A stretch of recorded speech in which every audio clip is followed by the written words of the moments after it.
Hola, hola compañeros y compañeras de Derecho. Ya estamos nuevamente aquí en nuestra materia retórica y argumentación jurídica. Esas materias, como te lo he dicho y te lo vendré diciendo, no son materias de relleno, no son materias nada más para justificar el plan de estudios. Son materias que vienen a complementar tus características como futuro abogado.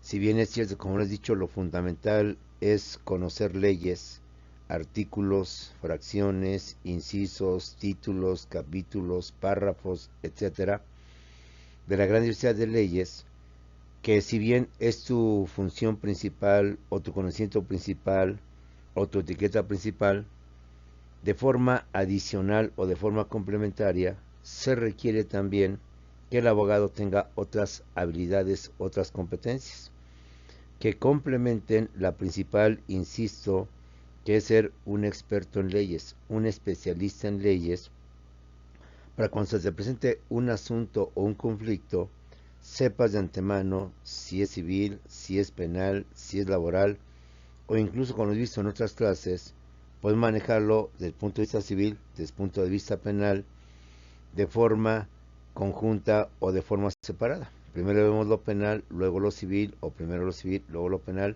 De una vez nos vamos juntos con los dos para presionar y exigir pues a nuestra contraparte el cumplimiento de lo que fue su obligación. Esto es fundamental. También es fundamental que un abogado sepa aplicar o sepa por tanto ofrecer las pruebas contundentes, inobjetables, que fortalezcan justamente sus dichos y sus hechos dentro de la demanda, dentro de la contrademanda, para ir convenciendo más al juez. Pero también se requiere otras habilidades, la argumentación. Sobre todo en los juicios orales, que ya no son por escrito, sino para darle mayor celeridad, como son los asuntos o problemas ante la Profeco, Profeco del Consumidor, ahí casi todo es oral.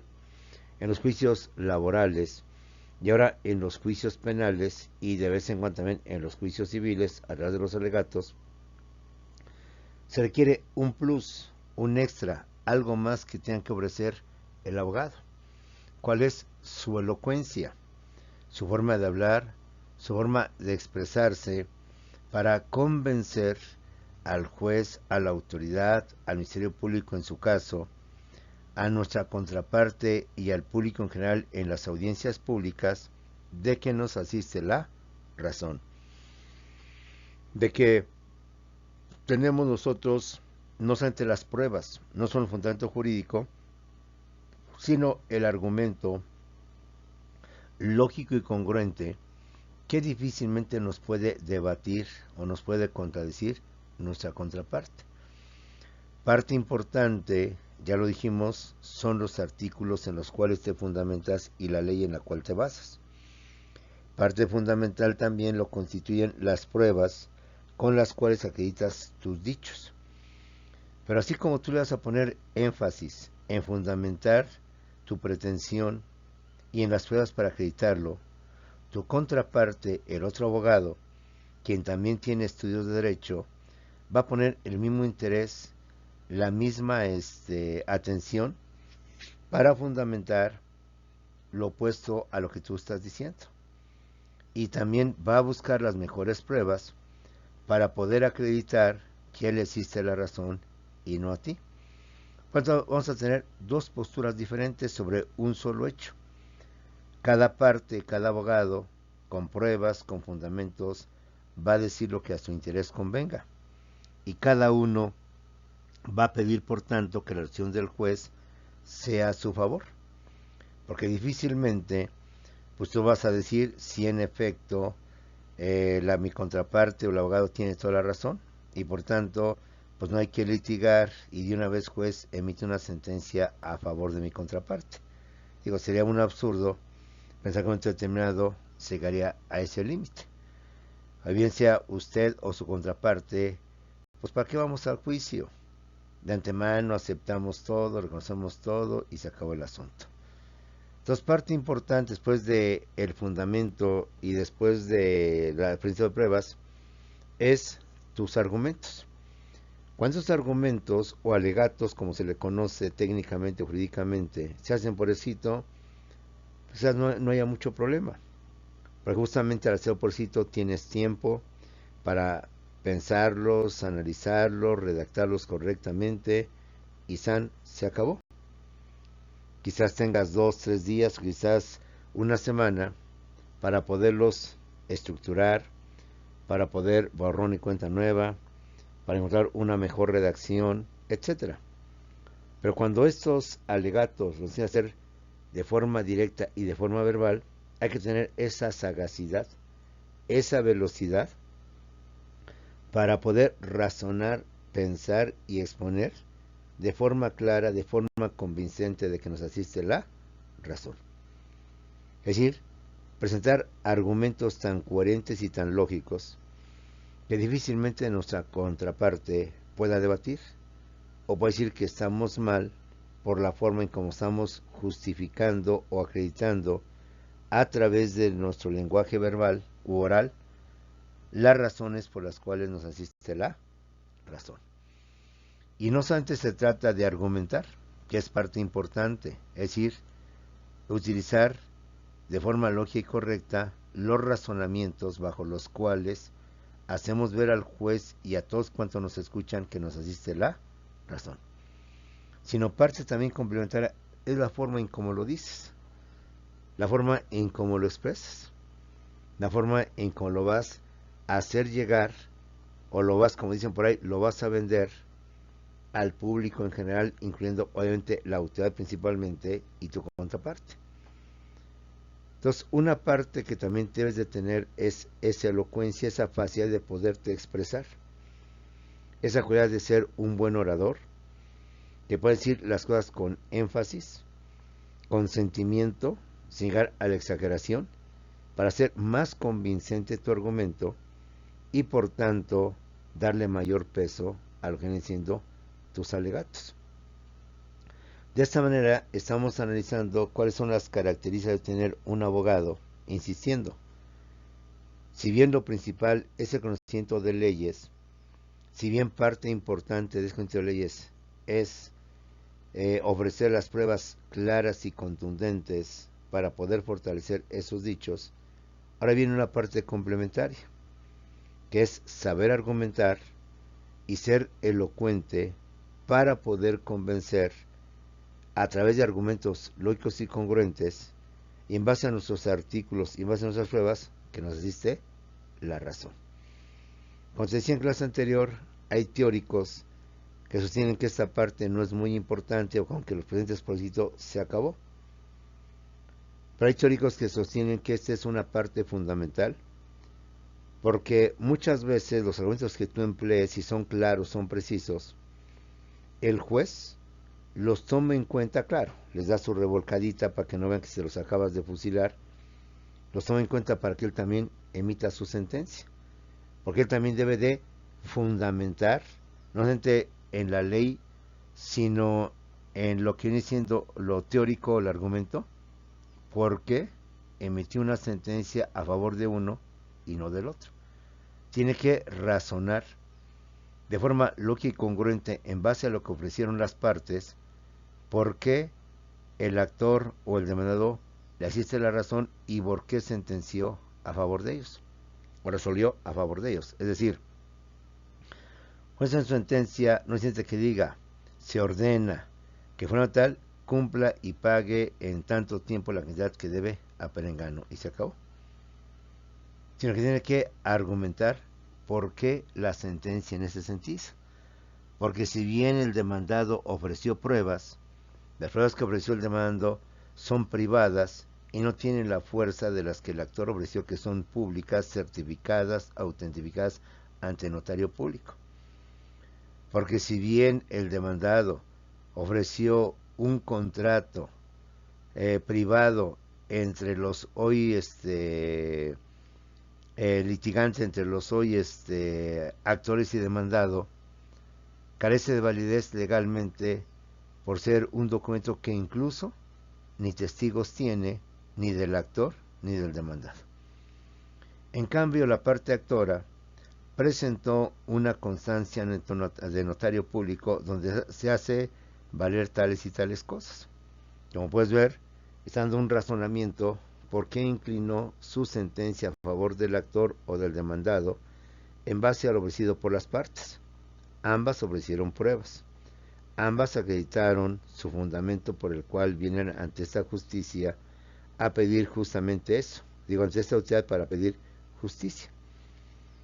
Pero analizando las pruebas, los argumentos, el actor comprobó, acreditó, certificó, etc.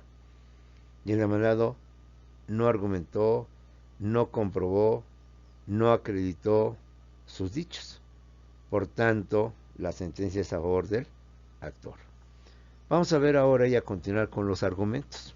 Ya dijimos que una parte importante es la parte de alegatos, donde los abogados tienen que argumentar, es decir, fundamentar por qué a ellos les asiste la razón, por qué el juez tiene que emitir una sentencia a favor de ellos, pero de manera lógica y congruente. Insisto, tu otra contraparte, otro abogado, con los mismos o mejores o peores conocimientos que tú, va a sostener la inocencia de la persona y tú vas a sostener la culpabilidad de una persona. Entonces, el otro abogado va a hacer pruebas, argumentos que acrediten que él es inocente. Y por tu parte, vas a tener que presentar argumentos y pruebas por el cual demuestres que él es el presunto responsable o agresor que cometió lo que viene siendo el delito. Uno defiende, otro acusa. Uno trata de manejar su inocencia y otro trata de manejar su culpabilidad. Entonces, es ahí en donde, aparte de las pruebas y los fundamentos, los argumentos van a ser fundamental para que puedas convencer al juez, al Ministerio Público y demás autoridades que a ti te asiste la razón. Por tanto, pues en materia retórica y argumentación jurídica, vamos a ver la parte en donde se dice que los abogados deben ser grandes oradores o expositores, es decir, elocuentes y convincentes. Primeramente, ¿qué es la argumentación? Argumentar significa fundamentar, demostrar, dar razones lógicas y congruentes a favor o en contra de una postura que se asume ante un juicio o procedimiento judicial, ante un asunto, controversia o litigio legal. Dar mis razones por qué él es culpable y dar mis razones por qué él es inocente. Como puedes ver, ahí tenemos una situación donde dos abogados, aparte de pruebas y de fundamentos, uno va a demostrar que la persona detenida es inocente y otro tiene que convencer y demostrar que la persona detenida sí es la culpable. Argumentar, por tanto, significa fundamentar, demostrar, dar razones lógicas y congruentes a favor o en contra de una postura que se asume ante un juicio o procedimiento judicial, ante un asunto, controversia o litigio legal, donde las partes y sus abogados que la representan asumen posturas contrarias u opuestas entre actor y demandado. ¿Por qué uno es actor y otro es demandado? Porque ambos sostienen posturas diferentes. Porque uno reclama el pago y el otro dice, yo no debo nada. Porque uno reclama el incumplimiento de una obligación o de un contrato y el otro dice, no hay ningún incumplimiento. Y ambas partes van a fundamentar su dicho. Y ambas partes van también a corroborar con pruebas, con testigos, con documentos, con peritos, que les asiste la razón. Uno demostrando la culpabilidad y otro demostrando la inocencia. Además, la víctima u ofendido y el presunto responsable. La víctima u ofendido va a dar sus razones y el presunto responsable también va a dar sus razones. Él fue o él estaba ahí presente. Yo no fui, yo no estaba presente. Ve entonces cómo uno dice una cosa, el otro dice otra cosa. Por tanto, ofreceremos pruebas para mostrar que él sí estaba presente y ofrecer pruebas de que él no estaba presente. Y por tanto, ya en tus alegatos tendrás que decir por qué sí acreditas que estaba presente y por qué acreditas que no estaba presente. Entre el patrón y el trabajador, ante un despido injustificado, el patrón sostendrá no fue injustificado, fue justificado. Porque hay esta evidencia, porque hay esta prueba, porque hay esta situación. Y el trabajador, porque no se empeñó a entrar, nunca me avisaron, nunca me dijeron esto, y de repente me dicen que ya tenía 3, 4 faltas, y por tanto me despiden por las faltas acumuladas en un periodo de 30 días. Entre el arrendador o el casero y el arrendatario o inquilino. Porque el arrendador o casero sostiene que mientras no le paguen la renta, no hará ninguna reparación a la vivienda. Y el arrendatario o inquilino sostiene lo contrario. Porque mientras a mí no me arregle la vivienda con motivo de los daños que ha tenido, fuga de agua, goteo, etcétera, etcétera, yo no voy a pagar ninguna renta. Entonces, ¿a quién le damos la razón? Al arrendador, que demuestra que no ha pagado la renta, que están los recibos de 3 meses y no ha pagado la renta, o al arrendatario, que demuestra las fisuras, los daños que tiene la vivienda y que por tanto no ha llevado a cabo las reparaciones de lo que viene siendo a lo que se había establecido dentro del contrato. Sin olvidar que el derecho es bilateral, es decir, reglamenta las relaciones entre 2 o más personas, muchas de las veces con intereses y con derechos opuestos. Es decir, espero se entienda esta parte del derecho, esta parte de los juicios, esta parte de los procesos. Ambas partes tienen el derecho de defenderse, el derecho de acusar, el derecho de hacer pruebas. Va a llegar un momento ya al final de esta etapa para que el juez emita su resolución, donde habrás de dar tus argumentos, tus razonamientos, por qué a ti te asiste la razón para que el juez declare culpable al detenido. Y la otra parte va a tener que razonar y ofrecer argumentos porque te asiste la razón para pedirle al juez que el detenido es inocente y que él no cometió dicho delito del cual se le imputa o se le quiere acusar y por tanto llevar a la cárcel.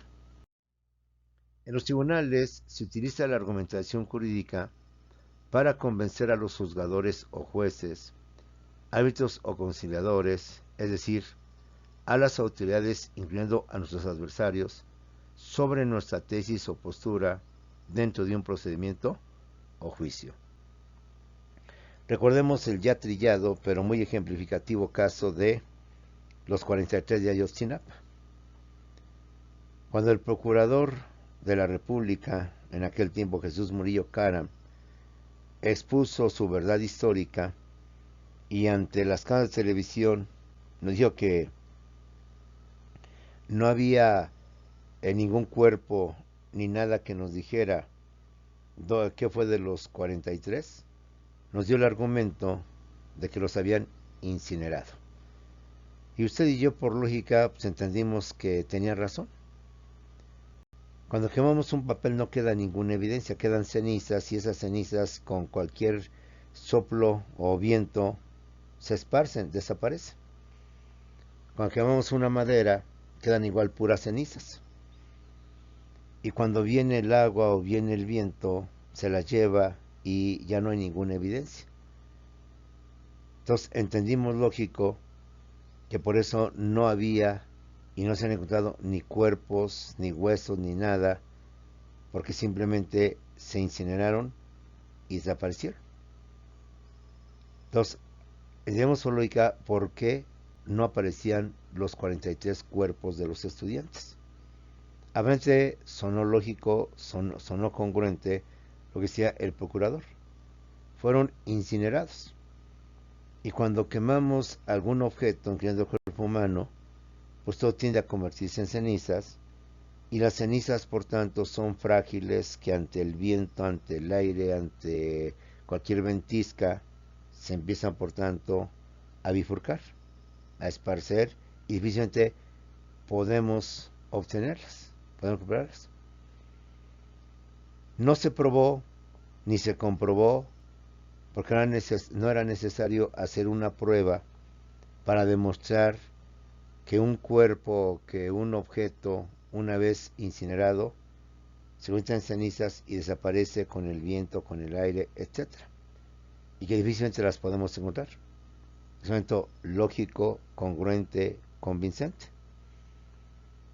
Pero cuando vino el grupo de expertos, el famoso GEI o el GI, demostró que dicha aseveración era falsa, que dicho argumento era falso. Entre otras cosas, porque nos dijo que para que se hayan quemado 43 cuerpos se necesitaban tanta cantidad de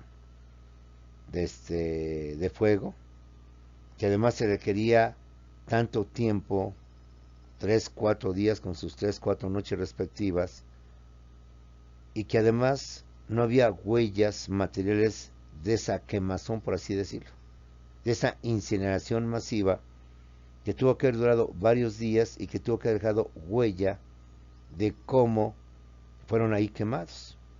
¿Dijeron algo más? Si nos atenemos a la cantidad de fuego y el tiempo que tuvo ese fuego, las huellas se quedarían completamente marcadas en la zona que abarcó el fuego.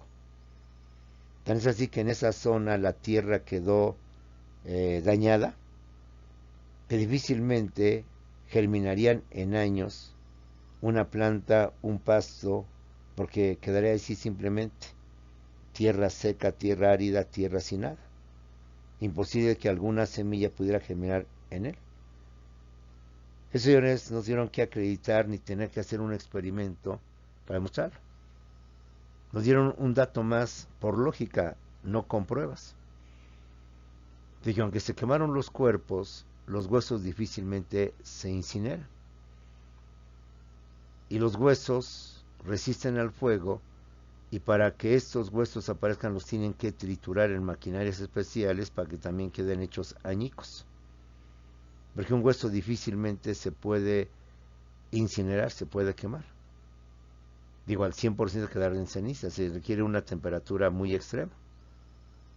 Entonces, está bien, se incineraron, los cuerpos aparecieron y sus ropas, pero sus huesos, ¿dónde está el cráneo, dónde está el fémur y demás partes de los huesos? Además, hablamos de 43 personas, no de una persona bueno, como sea, pero 43, ¿dónde están?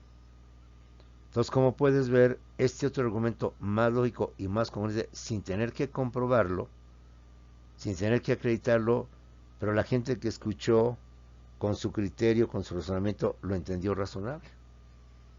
Entonces, esto es justamente lo que trato de explicarte, la importancia de los argumentos que tienes que emplear para convencer a todos los que están ahí presentes. En los tribunales se utiliza la argumentación jurídica para convencer a los juzgadores o jueces, árbitros o conciliadores, en suma, a las autoridades, incluyendo a nuestros adversarios, sobre nuestra tesis o postura dentro de un procedimiento o juicio. La argumentación también se convierte en un instrumento imprescindible y único en los jueces, que deben justificar sus sentencias a través de una argumentación técnica y docta, comprendida por el espectro jurídico por las partes que intervinieron en el procedimiento o juicio. Si no es suficiente que un juez diga se declara culpable a fulano, se declara inocente a perengano, se declara que el señor fulano tiene la obligación de cubrir el monto, dado que se acreditó que no lo ha pagado, etc.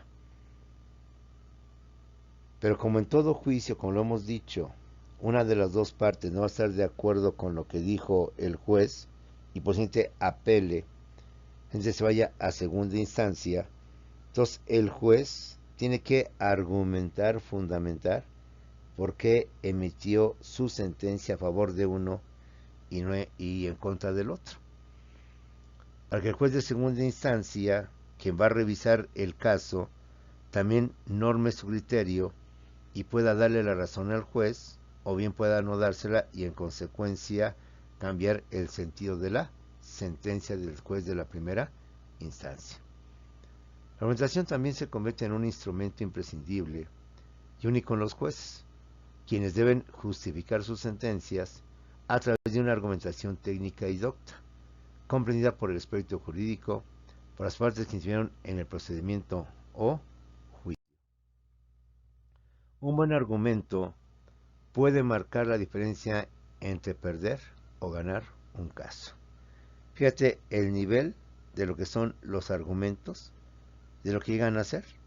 Insisto, ambas partes son opuestas. Yo, abogado del presunto responsable, voy a tratar de demostrar que es inocente. Y yo, abogado de la víctima del ofendido, voy a acreditar que sí es culpable. Ambos abogados se van a esmerar a hacer pruebas, testigos, documentos, lo que tú quieras, para acreditar la inocencia por parte de uno y el otro la culpabilidad por parte del otro abogado. Y viene una parte de los alegatos en donde vas a dar tus razones, tu razonamiento bajo los cuales, en base a tus dichos y a tus pruebas, a ti te asiste la razón para declarar inocente a tu cliente. Y otro abogado, en base a las pruebas y a sus dichos, va a tener que argumentar al juez y convencer al juez de que el detenido es el no presunto responsable, sino el responsable de la comisión del delito. Por tanto, independiente de las pruebas y del fundamento, el argumento racional, coherente, objetivo, va a ser fundamental para que el juez incline la balanza. ¿Por qué el asunto de Ayotzinapa sigue si la autoridad, la entonces Procuraduría, emitió sus alegatos diciendo que fueron incinerados y por eso no aparecen los 43? Porque la contraparte, el GIEI, también de forma lógica, de forma racional, sin tener que demostrarlo o experimentarlo, demostró que eso es imposible. Que si aceptamos la teoría histórica, ¿dónde están entonces las evidencias? No de los cuerpos. Pues entendemos que los cuerpos al ser quemados desaparecieron. Pero las evidencias de ese lugar en donde se llevó a cabo la incineración, que tuvo que haber durado días, noches, y de los huesos, que a pesar del alto calor, no pudieron haber sido quemados, sino triturados, y siendo tantos huesos, no recuerdo, y perdón por mi ignorancia, cuántos huesos componen el cuerpo humano. Creo que son 200, no, mejor ni digo, porque mejor exagero. Se entiende que a lo mejor de un cuerpo, pues sí, hay formas de aparecerlos, quizás de 2 o 3, pero de 43, que a su vez cada cuerpo tiene tantos huesos, pues como puedes, hay un argumento en donde difícilmente lo puedes debatir. Bueno, está bien, fueron incinerados. ¿Dónde está el lugar donde las altas temperaturas afectaron por mucho tiempo el lugar para que ahorita se dé la vida vegetal? ¿Dónde están los huesos? Que esos obviamente, ¿cómo se desaparecieron? Muy bien, se trituraron. ¿Dónde se trituraron? ¿Y dónde quedaron los añicos de esos huesos? En fin, son muchas cosas que podemos razonar, podemos ventilar, y que por tanto ese argumento bien estructurado, bien hecho, puede marcar la diferencia entre perder o ganar lo que viene siendo un. Recordemos cuáles son los requisitos o presupuestos de la argumentación.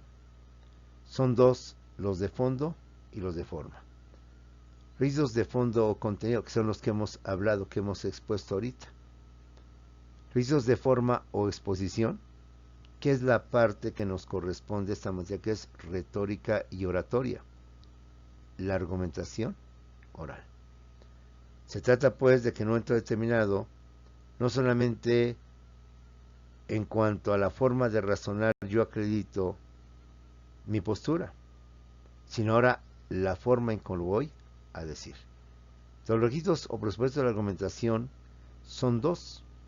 Requisitos de fondo o contenido, que ya los hemos analizado ahorita grosso modo, y requisitos de forma o exposición, retórica y oratoria, argumentación oral, que es la esencia de la materia de este curso, y que ahorita los vamos a analizar o a desglosar.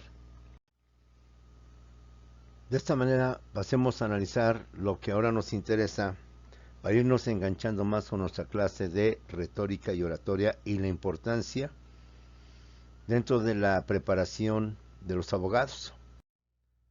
Argumentación oral. La argumentación oral debe ser elocuente, expresiva y fluida. Y para que la argumentación oral sea elocuente, expresiva y fluida, debemos de tener oratoria y retórica al exponerlos. Deben ser buenos expositores, deben ser muy elocuentes, muy convincentes de lo que estamos diciendo. No se trata de decirlo, sino de cómo decirlo. Se trata de poner énfasis, emotividad y muchas cosas más bajo las cuales podamos convencer a las personas. No solo es decirlo, sino lo importante es cómo decirlo. Una exposición de motivos o un argumento debe hacerse con énfasis, con elocuencia, con emotividad y con muchos requisitos para que pueda llegar a las personas no solo en su atención, sino en su convencimiento. Una exposición donde ni te tomen en cuenta, ni te escuchen, ni sepan lo que estás diciendo, pues allí empezamos mal.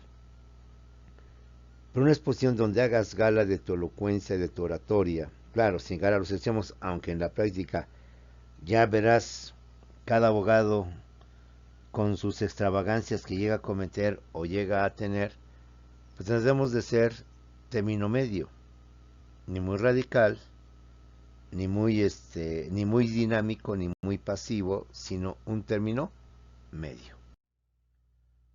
Donde lo importante en la argumentación oral no es lo que se dice, sino cómo se dice. Lo que se dice, eso lo vimos en los requisitos de fondo o de contenido. Pero en el cómo se dice, es lo que vamos a ver en los requisitos de exposición o de forma. Cuando estés y expongas tus argumentos, lo importante no es lo que dices, sino lo importante es cómo lo dices, con elocuencia, con convencimiento y con muchas cualidades más que vamos a analizar en este momento. Habilidades básicas en la litigación oral o habilidades argumentativas en juicios orales. Esas habilidades se refieren a las cualidades o características de la expresión oral, es decir, a la oratoria, a la retórica, a los requisitos de forma o exposición de la argumentación. Ya lo dijimos, la argumentación requiere dos: los de fondo o contenido, y los que ahorita vamos a ver, los de forma o exposición.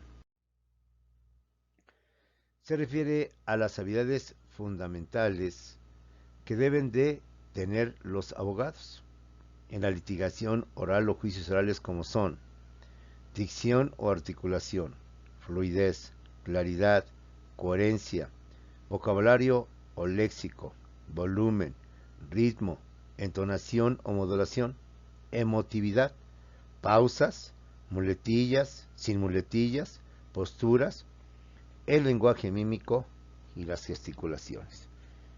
Es decir, no puedes dar una exposición o argumentos de forma robótica, de forma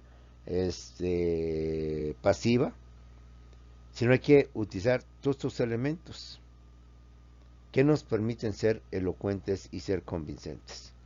Esto ya lo habíamos manejado o lo vamos a manejar en otras materias.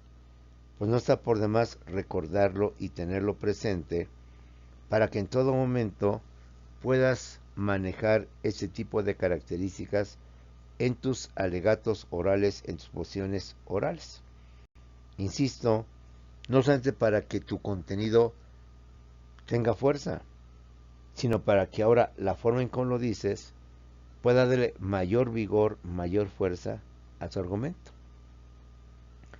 Se refiere a las habilidades fundamentales que deben tener los abogados en la litigación oral o juicios orales, como son la dicción o articulación, la fluidez, la claridad, la coherencia, el vocabulario o léxico, el volumen, ritmo, entonación o modulación, emotividad, pausas, sin muletillas, las posturas que debemos de asumir y debemos de portar, el lenguaje mímico y las famosas gesticulaciones.